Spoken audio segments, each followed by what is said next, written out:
Hello and welcome. मैं हूं रमन बनोट, मेरे साथ इंडिया न्यूज स्पोर्ट्स डिजिटल के संपादक मनोज जोशी। समय है कुछ दिलचस्प क्रिकेट की बातचीत का। मनोज जी, स्वागत। धन्यवाद। Thank you. आप कैसे हैं आप? बिल्कुल सही। चलो क्रिकेट की आज शुरुआत करते हैं, फिर बात करते हैं।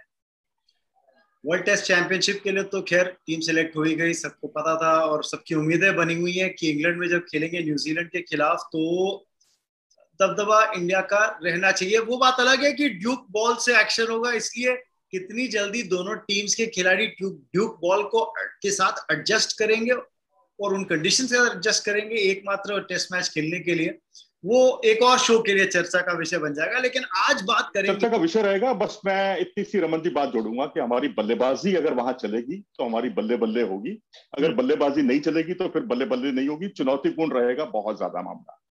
दिलचस्प है, पर मुझे तो लगता है कि ड्यूक बॉल जो है ना, वो हमारे इंडियन गेंदबाज भी उसके साथ किस तरह से अडेप्ट करते हैं वो भी बहुत जरूरी बात रहेगी, क्योंकि ड्यूक बॉल का जो बिहेवियर है ना वो कुकुबुरा बॉल से कई बार काफी अलग हो जाता है। तो उसका काफी इस्तेमाल अलग। करना सही ढंग से उन कंडीशंस के अंदर बहुत जरूरी हो जाता है। और कई बार टीम्स के लिए एक आध मैच सीरीज का निकल जाता है, उसके बाद जाके गेंदबाजों को समझ में आती है कि उस गेंद का टप्पा कहाँ डालना है, कितनी ऊपर डालनी है।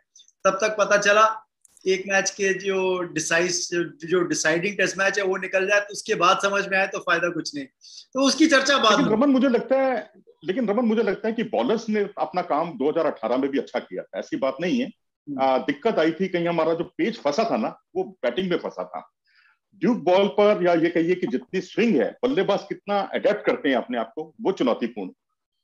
याद रखिएगा, विराट कोहली भी जब आरसीबी की नेट्स में थे तो न्यूजीलैंड के तेज गेंदबाज को कह रहे थे आप ड्यूक बॉल तो लेकर आए होंगे, थोड़ी सी ड्यूक बॉल के साथ मेरे खिलाफ भी गेंदबाजी कर लीजिए। तो उन्होंने कहा ना ना ना ना, ऐसा काम मैं नहीं नहीं। करूंगा। बिल्कुल बिल्कुल पता फरमाया आपने। पर चलो, आज क्या टॉपिक उठा रहे हैं आप? उसी से रिलेटेड एक बात है, क्योंकि एक और टीम अनाउंस हुई। और वो टीम अनाउंस हुई जो इंडिया की टीम तो खैर अनाउंस होगी, पर सीरीज अनाउंस होगी श्रीलंका के अगेंस्ट। अब सवाल यह है कि अगर एक मेन टीम आप भेज रहे हैं इंग्लैंड खेलने के लिए न्यूजीलैंड के खिलाफ, तो एक और अलग सेट ऑफ प्लेयर्स पिक करने पड़ेंगे जो श्रीलंका जाएंगे उस एक दिवसीय और T20 श्रृंखला को खेलने के लिए, 3-3 मैच की। तो कई और खिलाड़ियों के लिए चांस बन जाएगा। तो बातचीत का विषय ये मनोज जी कि इंडियन क्रिकेट में क्या इतनी डेप्थ आ गई है, बन गई है कि आप दो अलग टूर्नामेंट्स के लिए टीम्स फुल स्ट्रेंथ ही सही पिक करें और दोनों टूर्नामेंट्स में जाके या एक टेस्ट चैंपियनशिप में जाके और एक फॉर्मर वर्ल्ड चैंपियंस के खिलाफ आप T20 और वनडे सीरीज खेल रहे हैं और उनके खिलाफ भी जीत दर्ज कर सकें।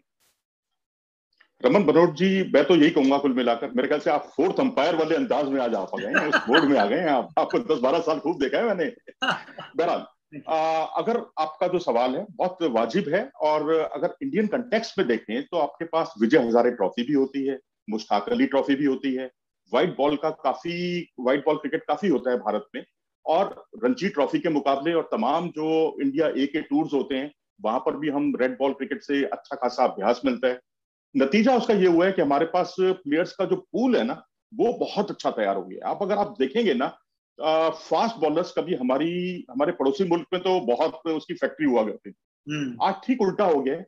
आज करीब 18 से 20 आपको फास्ट बॉलर्स मैं ऐसे गिना सकता हूं जो जिनके स्तर में बहुत ज्यादा फर्क नहीं है। शुरू के 3-4 आप हटा दीजिए, बाकी आपके उनके स्तर में बहुत ज्यादा फर्क नहीं है, और आपका बहुत टैलेंट ऑफ पूल तैयार हो गया है। तो ये भारत के लिए बहुत अच्छा साइन है, और हम कहीं ना कहीं इस मामले में इंग्लैंड और ऑस्ट्रेलिया की बराबरी या उनसे बेहतर की उम्मीद कर सकते हैं। उनसे बेहतर करने की, ऑस्ट्रेलिया को ऑस्ट्रेलिया में हमने हराया ही है, एक बार नहीं 2 बार हराया है। हमारे नेट बॉलर्स जो हैं वो भी उनकी जो फुल स्ट्रेंथ टीम थी उन पर सवा सिर साबित हुए। तो कुल मिलाकर मैं ये कहूंगा कि अब हमारे पास जो है ना स्ट्रेंथ काफी अच्छी है, प्लेयर्स का पूल काफी अच्छा है, और इसके जरिए हम जो है, हम ही नहीं, इंग्लैंड भी ऑस्ट्रेलिया भी, क्योंकि पेंडेमिक जो क्राइसिस थी उसमें इंग्लैंड भी जूझ रहा था, ऑस्ट्रेलिया भी जूझ रहा था। मुझे लगता है कि इस वक्त अगर कोई टीम अगर अपने स्पॉन्सर्स के उसके पास पर्याप्त स्पॉन्सर्स हैं, और अगर मान लीजिए जो ब्रॉडकास्टर्स हैं उससे जो उसको आमदनी होती है वो भी सुफिशिएंट, पर्याप्त मात्रा में वो आमदनी कर सकता है, क्योंकि उसके पास टैलेंट ऑफ पूल बहुत ज्यादा है, वो T20 के मैचेस भी खेल सकता है, टेस्ट मैचेस भी खेल सकता है और एक ही समय में सीरीज आयोजित कर सकता है। इसमें कोई दो राय नहीं है कि स्पॉन्सर्स भी हैं, जैसे आपने कहा, बड़े नाम जो ड्रॉ क्रिएट करते हैं स्पॉन्सर्स के लिए, जैसे विराट कोहली है या रोहित शर्मा है। पर वो जो बड़े नाम है ना, जब वो बड़े नाम एक सीरीज का हिस्सा ना होकर एक और दूसरे चैंपियनशिप को खेल रहे हो, तो थोड़ा सा जो है ना स्वाद फीका जरूर हो जाता है। इसमें कोई दो राय नहीं, क्योंकि आज की डेट में हर जो छोटा बच्चा है जो बैट उठाता है और कहता है मैं बैटिंग करना चाहता हूं, तो पहले के दौर में जब हम ब्रॉडकास्टिंग शुरू करी थी तो सब की सोच थी कि सचिन तेंदुलकर बनना है। सचिन तेंदुलकर की सोच थी कि सुनील गावस्कर लिटिल मास्टर जिस तरह से खेलते थे, चलिए वैसे करेंगे।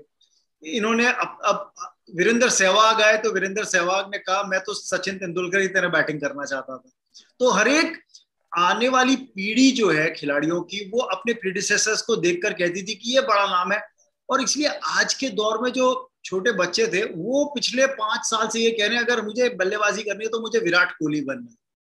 और विराट कोहली अगर वो सीरीज नहीं खेल रहे तो कई बार ये देखा है कि स्पॉन्सर इंटरेस्ट या शायद व्यूअर इंटरेस्ट है थोड़ा सा कम जरूर होता है। लेकिन मुझे लगता है रमन कि अगर आप इंग्लैंड देखें, इंग्लैंड की टीम क्योंकि आमतौर पर उसकी टेस्ट की टीम अलग होती है, व्हाइट बॉल क्रिकेट की टीम बिल्कुल अलग होती है। बटलर और बेस्टो एक अपवाद आप कह सकते हैं जो दोनों तरह के फॉर्मेट खेलते हैं, ये तो पूरी तरह से टीम बदली हुई है। और आज स्पॉन्सर्स को भी कोई परेशानी नहीं है, ब्रॉडकास्टर को कोई परेशानी नहीं है, क्योंकि दोनों टीमों में बहुत से स्टार प्लेयर हैं। इधर जो रूट है तो उधर इयान मॉर्गन है कप्तानी के लिए, इधर बटलर हैं तो उधर जॉनी बेस्टो हैं, और मोइन अली अभी तक खेलते थे, टेस्ट मैच भी खेलते हैं, वो एक थोड़े कॉमन फैक्टर कह सकते हैं आप। लेकिन अगर आप फास्ट बॉलिंग देखेंगे तो वहां पर एंडरसन, स्टुअर्ट ब्रॉड, ये बिल्कुल टेस्ट के स्पेशलिस्ट बॉलर हैं। और उधर आप देखेंगे विली हैं, बिल्कुल अलग तरह के बॉलर हैं, या महमूद हैं उनके पास एक fast bowler, Sadiq common factor Jofra Archer है, कॉमन फैक्टर जोफ्रा आर्चर है, जहां मर्जी खिला लीजिए एक्सप्रेस पेस की तो जगह बनती है। पर ऐसे ही ऑस्ट्रेलिया में भी अगर आप देखेंगे ना, स्टीवन स्मिथ को देखें आप, उधर एरन फिंच आपको मिलेंगे, तो वहां भी बहुत वैरायटी है। और क्योंकि लगातार एक्सपोजर मिलता है, अगर आप देखेंगे तो 2020 में 2017 में ऑस्ट्रेलिया की टीम पुणे में खेल रही थी, आपको याद होगा, पुणे में एक मुकाबला हुआ था, टेस्ट मैच था, और भारतीय टीम को 110 रन नहीं बनाने दिए थे दोनों पारियों में। और एक उनके बॉलर जो हैं उनके वो चल निकले थे, बहुत ही जबरदस्त उनकी गेंदबाजी जरूर रख देते हैं मनोज जी। हाँ, दुखती हाथ जरूर रख दिया आपने। नहीं देखिए, दुखती फियर फैक्टर तो पहले हमें सामने रखना ही होगा। फियर फैक्टर अगर हम सामने नहीं रखेंगे तो फिर तो हम अपने आप को बस टॉप ऑफ द वर्ल्ड ही समझने लगेंगे। तो दुखती रख बहुत जरूरी है। और लेकिन वहीं अगर आप देखेंगे तो श्रीलंका से ऑस्ट्रेलिया की टीम T20 क्रिकेट भी खेली है और एक दिन का फासला था दोनों में। तो आप ऑस्ट्रेलिया ने देखिए बहुत सफलतापूर्वक दोनों मुकाबले जीते। इंग्लैंड की टीम जो है पाकिस्तान से भी खेलती है, आयरलैंड से भी खेलती है, आयरलैंड से हारती है लेकिन पाकिस्तान को हराती है। तो जहां पर क्रिस वोक्स नीचे के से बल्लेबाजी करने आते हैं और वो और बटलर मिलकर मैच ही जिता देते हैं पाकिस्तान के अगेंस्ट। तो इस तरह के प्रयोग जो है ना, ये भारत भी कर सकता है। और आप तो खैर, आपसे तो हमारी बातचीत होती रहती है, लॉन्ग बैक हमारी टीमें अलग अलग खेल चुकी हैं। वैसे जिसकी आप बात कर रहे हैं, मुझे याद है 1998 कॉमनवेल्थ गेम्स के अंदर क्रिकेट इंक्लूडेड थी, भाग थी, जब कोलालमपुर के अंदर गेम्स का आयोजन हुआ था। और भारतीय बोर्ड ने, क्योंकि जो डेट्स थी वो सितंबर की डेट्स क्लैश कर रही थी कॉमनवेल्थ गेम्स की भी, और पहले ही डिसाइडेड फ्रेंडशिप कप की जो टोरंटो के अंदर खेला जाता था इंडिया और पाकिस्तान के बीच। तो मुझे याद है वो 1998 में बोर्ड ने 2 अलग अलग टीमें बनाई थी, और ये कहा भी गया था कि हमारे पास इतना टैलेंट पूल है कि हम दोनों टूर्नामेंट्स में, एक बायलैटरल सीरीज में और कॉमनवेल्थ गेम्स में पार्टिसिपेट ही नहीं, हम वहां पर दोनों जगह जीत भी सकते हैं। तो एक तरफ मोहम्मद अजहरुद्दीन कप्तान, जब टोरंटो के अंदर टीम खेलने गई, उस टीम के अंदर सौरव गांगुली भी शामिल थे, उसमें जवागल श्रीनाथ भी थे टीम का हिस्सा, सुनील जोशी भी थे टीम का हिस्सा, अजित अगरकर भी उस टीम का हिस्सा थे, यहां तक मुझे याद है। और एक टीम जिसके कप्तान नियुक्त करे गए अजय जडेजा, और वो टीम गई कुआलालंपुर मलेशिया कॉमनवेल्थ गेम्स खेलने के लिए। उस टीम के अंदर निखिल चोपड़ा भी थे, उस टीम के अंदर सचिन तेंदुलकर जैसा बड़ा नाम भी था, उस टीम में रॉबिन सिंह भी थे और वीवीएस लक्ष्मण भी थे उस टीम का हिस्सा, रोहन गावस्कर भी उस टीम का हिस्सा थे। तो ये बड़ी दिलचस्प दो टीमें बनी। और हश्र क्या हुआ, स्पिन बॉलिंग अगर बात करो ना Raman, sorry to interrupt you, Kumble, Harbhajan और राहुल सांघवी, ये तीनों प्लेयर जो है ना, ये आपने जो अच्छे प्लेयर्स थे, बहुत ही आला दर्जे की गेंदबाजी थी स्पिन बॉलिंग, ये आपने कुआलालंपुर भेजे थे। बिल्कुल, क्योंकि आप एक्सपेक्ट कर रहे थे कि जो विकेट्स मिलेंगी वहां पर वो शायद स्पिनर्स को थोड़ा ज्यादा फायदा देंगी या उनके लिए ज्यादा अनुकूल होंगी, इसीलिए आपने निखिल चोपड़ा को इंक्लूड किया, Rahul Sanghvi left arm spinner को डाला, हरभजन सिंह को डाला उस स्क्वाड के अंदर। जबकि आपने सोचा कि वेंकटेश प्रसाद या जवागल श्रीनाथ या अजित अगरकर जैसे जो तेज गेंदबाज हैं, उनकी जरूरत आपको टोरंटो में पड़ेगी जहां स्विंगिंग और सीमिंग कंडीशंस थी, इसलिए आपने उन खिलाड़ियों को वहां भेजा। यहाँ पे आए देवशीष मोहंती, MSK प्रसाद जो फॉर्मर सिलेक्टर रह चुके हैं, चीफ सिलेक्टर रह चुके हैं, वो विकेटकीपर थे कुआलालंपुर में। नयन मोंगिया गए टोरंटो फ्रेंडशिप कप के लिए। तो दिलचस्प टीम तो जरूर बनाई आपने, सोचा कि आपने बेसिस सारे कवर कर दिए हैं। हश्र हुआ ये कि ऑस्ट्रेलिया के साथ खेली इंडिया कॉमनवेल्थ गेम्स में, रेड ट्रंकेटेड मैच बना और इंडिया उस मैच को हार गई और टूर्नामेंट से बाहर हो गई। वहां पर सहारा कप खेलने गए तो पहला मैच जीते और उसके बाद 4 मैच लगातार हारे और 4-1 से वो सीरीज भी हारे। तो मुझे वो टाइम याद आता है। और एक बात मैं जरूर कहूंगा कि एप्पल्स और ऑरेंजेस को कंपेयर नहीं करना चाहिए। वो समय 1998 का और ये समय 2021 का, मुझे लगता है टीम की डेप्थ में, खिलाड़ियों के जो एक्सपोजर लेवल्स अब हैं उस दौर की तुलना में मुझे लगता है कंपेयर नहीं करना चाहिए। पर हाँ, मुझे वो समय जरूर बिल्कुल सही कह रहे हैं आप, बिल्कुल सही कह रहे हैं आप। जमीन आसमान का अंतर है उसमें। आप जतिन परांजपे और कुछ ऐसे प्लेयर थे जिनका एक आम आदमी ने नाम ही नहीं सुना हुआ था, लेकिन आज कोई भी खिलाड़ी, आप नटराजन का नाम ले लीजिए, खलील का नाम ले लीजिए, वो भी अब सुने हुए नाम है, हर कोई उनको जानता है, उनका परफॉर्मेंस देख चुका है। खलील ने बहुत अच्छा परफॉर्मेंस किया है। जतिन परांजपे तो फिर भी लोगों को याद होगा मनोज जी, संजय राउल खेले थे संजय राउल कोई नहीं जानता था उन्हें। वाकई बड़ा सही नाम दिया आपने। बहुत सारे लोग हैं जो उनका शायद पहली बार नाम सुन रहे होंगे। बिल्कुल, निश्चित तौर पर। और पाकिस्तान ने भी वही प्रयोग किए थे, आपको याद होगा। प्रयोग करने पड़े थे आपको, टीम भेजनी थी, प्लेयर इकट्ठे नहीं हो रहे थे। आपने शोएब अख्तर, जो रफ्तार के सौदागर माने जाते हैं, उनको भेजा था आपने कुआलालंपुर कॉमनवेल्थ गेम्स में। ये एक अपने आप में बड़ी चौंकाने वाली बात थी। लेकिन बाकी बड़े अनसुने से नाम थे पाकिस्तानी अवाम के लिए, शायद उतने अनसुने नाम ना हो, लेकिन इंटरनेशनल क्रिकेट में वो खिलाड़ी बहुत ज्यादा क्रिकेट नहीं भी खेल पाए। अगर आप देखेंगे तो वहाँ टैलेंट और पूल था, लेकिन मुझे लगता है भारतीय खिलाड़ी ज्यादा नोन प्लेयर थे कॉमनवेल्थ गेम में, चाहे वो वीवीएस लक्ष्मण, जैसे आपने कहा, हरभजन, जडेजा, सचिन तेंदुलकर उस टीम का हिस्सा थे। बिल्कुल, कोई दो राय नहीं। अच्छी खासी टीम गई थी जो खेली थी कुआलालंपुर के अंदर भी। अगर 5-6 नाम, आप बड़े नाम देखें, पर कहते हैं ना कई बार बैलेंस 2 या 3 की खिलाड़ियों से बनता है, और अगर वो 2 या 3 की खिलाड़ी और अपनी पोजीशंस में ना होना तो फिर वो बैलेंस बिगड़ जाता है और आने वाला खिलाड़ी वो संतुलन टीम को नहीं दे पाता। सवाल सबसे बड़ा ये है कि क्या वो संतुलन अब श्रीलंका के दौरे पे जाती हुई, ये जो नई लुक के साथ भारतीय टीम है, कई लोग उसे बी स्ट्रिंग इंडियन टीम कह रहे हैं, मुझे ये टर्म जो है ना, इससे मुझे बड़ी कोफ्त है। और मैं कहता हूँ कि इंडिया की टीम है, उसे बी स्ट्रिंग या रिजर्व टीम मत बोलिए, वो इंडिया की टीम जा रही है।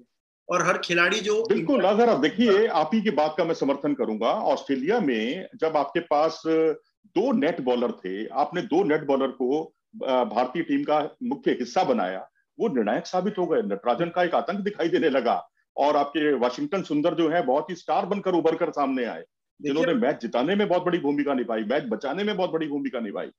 जी बिल्कुल। तो इसमें कोई दो राज ही नहीं। आपके पास जसप्रीत बुमराह नहीं थे तो आपको उनकी कमी नहीं महसूस हुई, thanks to Mohammed Siraj and the kind of bowling that you had in terms of reserves.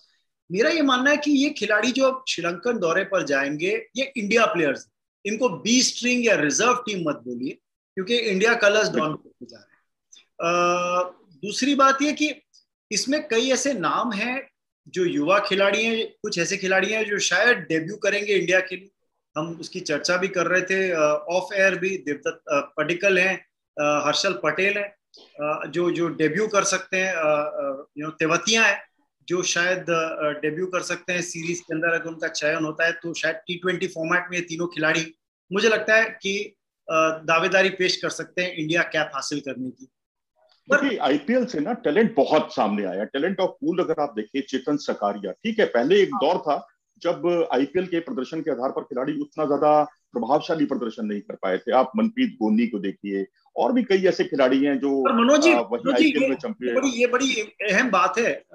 Sorry मैं आपको इस बात पे इंटरप्ट कर रहा हूँ।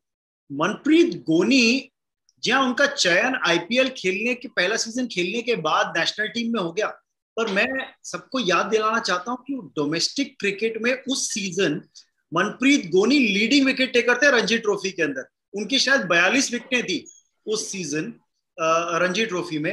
और उसके बाद वही मैं कहना ये चाह रहा था रमन मैं कहना ये चाह रहा था कि दरअसल आईपीएल का परफॉर्मेंस ठीक है, हाईलाइट कर वो एक ऐसा खिलाड़ी था जो चला नहीं, चमका नहीं। भारतीय टीम में जो टैलेंट था, हुनर था, जो उनको दिखाना चाहिए था, वो शायद नहीं दिखा पाए। लेकिन अब मुझे लगता है कि अब आपके बाएं हाथ के जो तेज गेंदबाज हैं, राजस्थान रॉयल्स से खेलते हैं, चेतन सकारिया ने एक अलग अपना हुनर दिखाया है। अगर हर्षल पटेल का आपने अभी नाम लिया, हर्षल पटेल ने अपने अंदर छिपी हुई संभावनाओं को उजागर किया। आवेश खान जो नेट बॉलर हुआ करते थे भारतीय टीम के, उन्होंने तो जिसे कहते हैं ना बड़ी सूझबूझ के साथ अपना गेम दिखाया।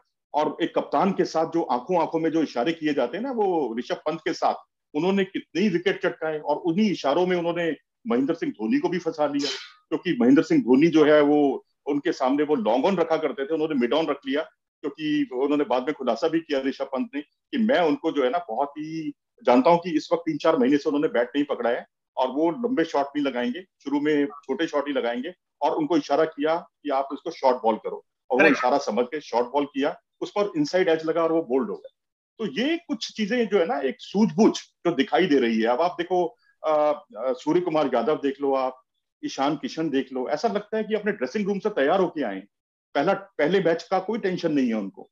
तो ये चीज पहले भारतीय क्रिकेट में गायब थी, जो अब भारतीय क्रिकेट इससे काफी संपन्न हुआ है। लेकिन अब सवाल यहाँ पर एक रमन उठता है, बहुत लाजमी है वो सवाल, कि क्या सारी टीमें टैलेंट ऑफ पूल सबके पास तो है नहीं। हमने इंग्लैंड का जिक्र किया, हमने ऑस्ट्रेलिया का जिक्र किया, हमने टीम इंडिया का जिक्र किया, लेकिन ये समस्या बाकी अच्छी टीमों के साथ भी है। अब आप न्यूजीलैंड का एग्जांपल दीजिए, रमीज राजा साहब ने बड़ी सही बात कही है कि वहां तो आबादी सारी 60 लाख की है, यानी जो आपके गुजरात और राजस्थान की आबादी है उतने पूरे न्यूजीलैंड की आबादी है। तो वहां से टैलेंट ऑफ पूल कैसे आएगा? तो देखिए वो पूल ऑफ आपकी दो टीमें कैसे तैयार होंगी?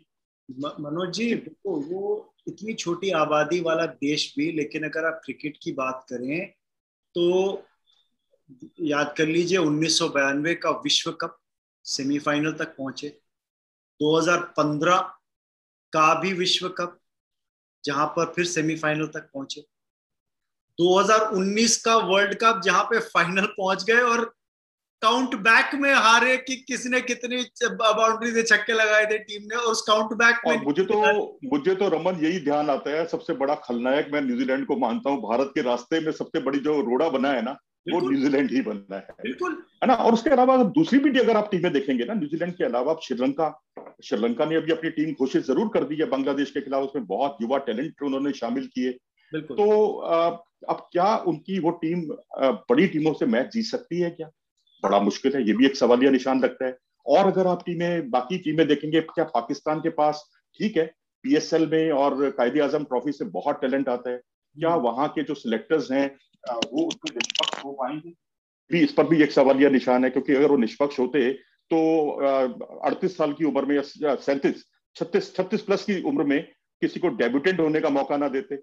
तो ये सारी कुछ चीजें हैं। मुझे लगता है कि या तो टैलेंट ऑफ पूल सारी टीमों के पास नहीं है, बायलैटरल सीरीज के जरिए ये हो तो पॉसिबल है, लेकिन अगर आप इसको आईसीसी के माध्यम से उसमें शामिल करना चाहेंगे विंडो में, तो फिर वो बड़ा मुश्किल हो जाएगा। क्योंकि फिर वो आपके पास ले देकर इंग्लैंड, ऑस्ट्रेलिया और इंडिया ही है, जो जिनकी जो दूसरी टीम आएगी, जिसे बी टीम नहीं कहेंगे हम, लेकिन वो भी किसी अच्छी टीम को हराने का मादा रखती है। लेकिन ये हुनर बाकी और टीमों में नहीं।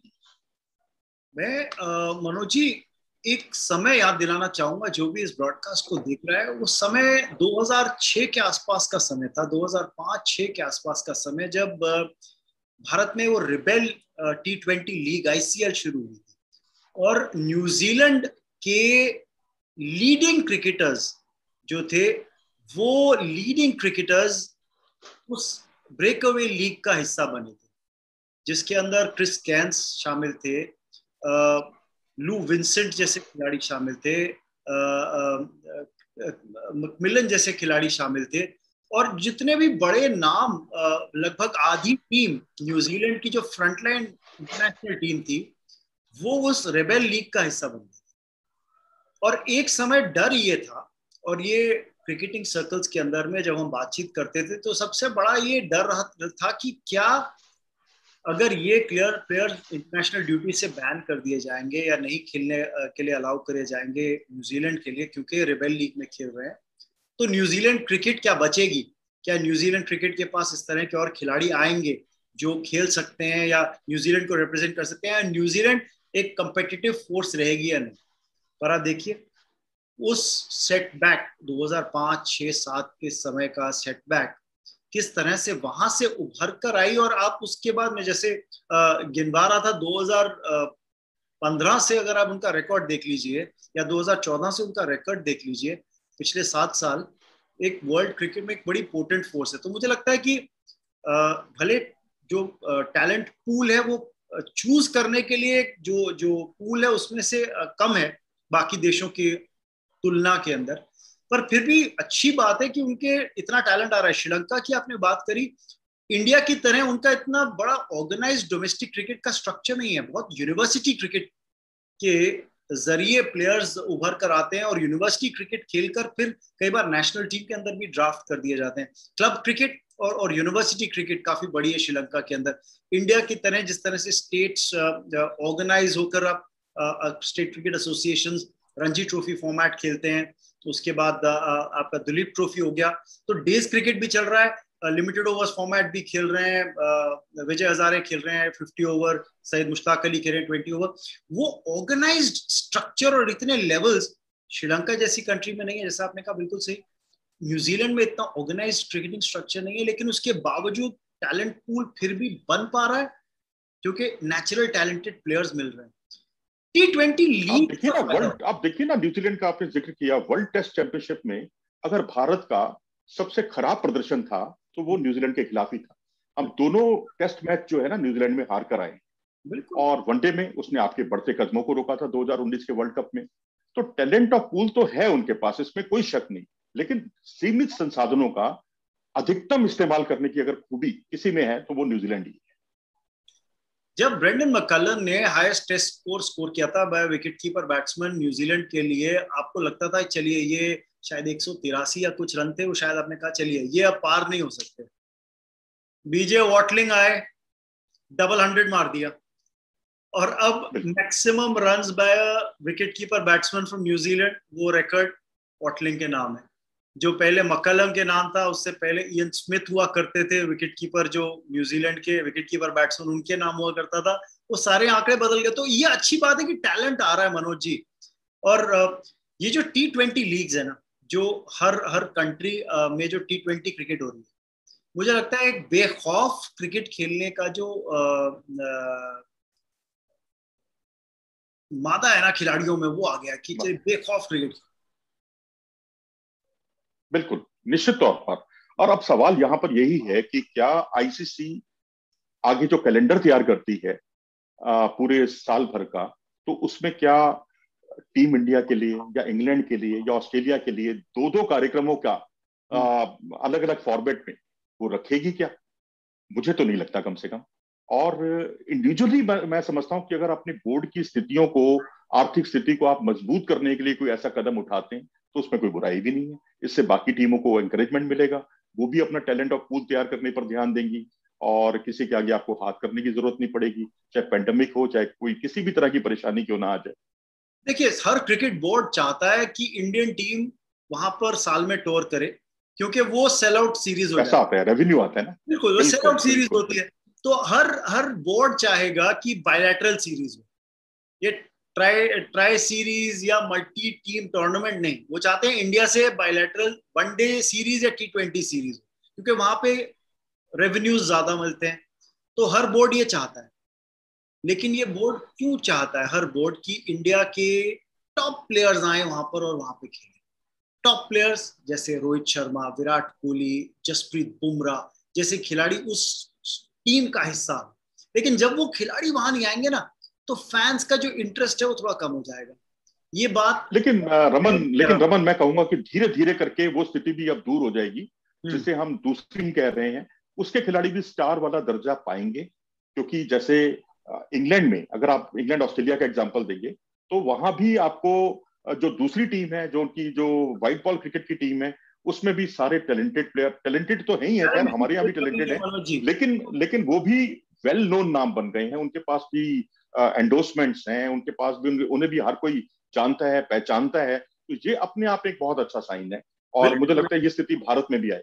मनोज जी, मैं आपकी बात से वाकिफ हूँ कि, और बिल्कुल आपसे इस बात को समर्थन भी देता हूँ कि टैलेंट तो है, उसमें कोई दो राय नहीं। अब वनडे क्रिकेट के अंदर उस खिलाड़ी की बात कीजिए जिसके पास सबसे ज्यादा डबल हंड्रेड्स है, कौन? रोहित शर्मा। लेकिन मैं कह रहा हूँ कि फिर भी जो एवरेज बच्चा है स्ट्रीट पर, वो जब बल्ला उठाता है तो कहता है बेटा किसकी तरह बैटिंग करोगे? तो कहता है विराट कोहली। कई बार टैलेंट एक बात, और एक किसी बच्चे के मन में एक आइडल या एक वो फिगर की, स्टार फिगर की, मैं किसकी तरह बनना चाहता हूं। तो ये अगर एक एवरेज क्रिकेट फैन की सोच, तो आप ये सोचिए कि क्रिकेट बोर्ड्स उसी फैन को एंगेज करना चाहते हैं, इसीलिए चाहते हैं कि वो सबसे जो चहीते खिलाड़ी हैं वो सीरीज का हिस्सा बने। मैं ये नहीं कह रहा हूं कि टैलेंट की किसी भी और खिलाड़ी में कमी है। शिखर धवन, टैलेंट की बात नहीं कर रहा मैं कहना इतना ही चाह रहा हूं रमन कि चहेते खिलाड़ी भी अपने आप बन जाएंगे अगर इनको मौका मिलेगा। दूसरी टीम के तौर पर जाएंगे, वहां जैसे वहां जो रूट स्टार हैं तो उधर मॉर्गन स्टार हैं, तो ऐसे ही हमारे यहाँ रोहित शर्मा स्टार होंगे। तो यहाँ से जो दूसरी टीम से खिलाड़ी, देवदत्त पड्डीकल का आपने नाम लिया थोड़ी देर पहले, जिन्होंने विजय हजारे ट्रॉफी में, या पृथ्वी शाह का नाम लिया जिन्होंने रनों का अंबार लगा दिया था, एक डबल सेंचुरी, 3 सेंचुरी, एक हाफ सेंचुरी, अगर एक ही सीजन में एक ही टूर्नामेंट में कोई लगा रहा है तो ये आउटस्टैंडिंग, क्या आउटस्टैंडिंग से भी ऊपर कोई शब्द अगर मुझे मिलता है तो वो है अद्भुत। बिल्कुल तो बिल्कुल सही है। यही बस मेरे ख्याल से हम इसी चर्चा को यही विराम देते हैं। अगर इसी तरह की चर्चाएं अगर आपको देखनी है, आप हमारे चैनल को जरूर सब्सक्राइब करें, वीडियो पसंद आया हो तो इसे लाइक करें और नोटिफिकेशन की घंटी बजाना बिल्कुल ना भूलें। नमस्कार। Thank you.